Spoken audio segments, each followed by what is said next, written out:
I met Faye Dunaway years later because I fathered down my, later in my life, living in America, I finally moved to Los Angeles and I opened a place called the Hollywood Athletic Club. And it was an upscale pool hall. And all the movie stars and music people used to come there.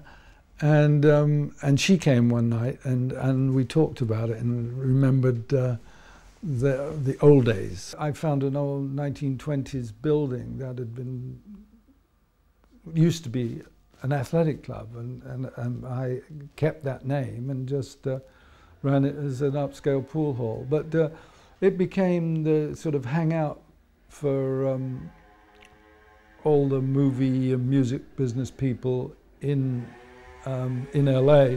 All the music people, a lot that I knew from before, would come and visit. And when I discovered that building, partly through my son-in-law, Joe Strummer, because he was recording, he made an album called Earthquake Weather, which was after he'd split up with The Clash, after The Clash had broken up.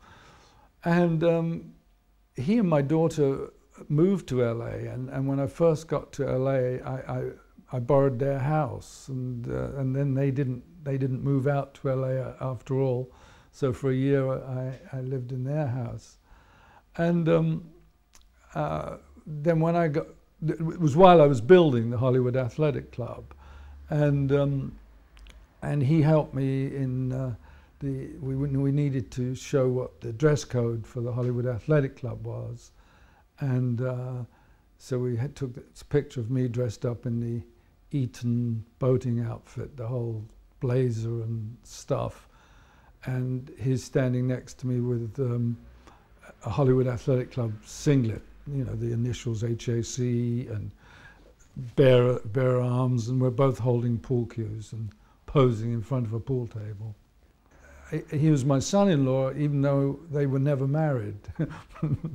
But they were, my daughter Gabby and Joe were together for 16, 17 years, had two beautiful daughters, and he was a good friend and really nice guy, very family-oriented, and I mean, I was trying to convince him to go back with the Clash again, you know, and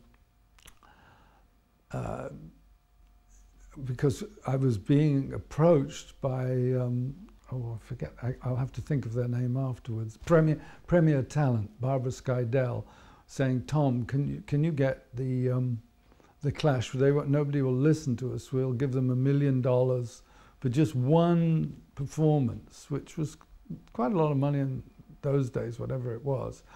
And also, my son was working for the Stray Cats, and they were going to be on the same bill.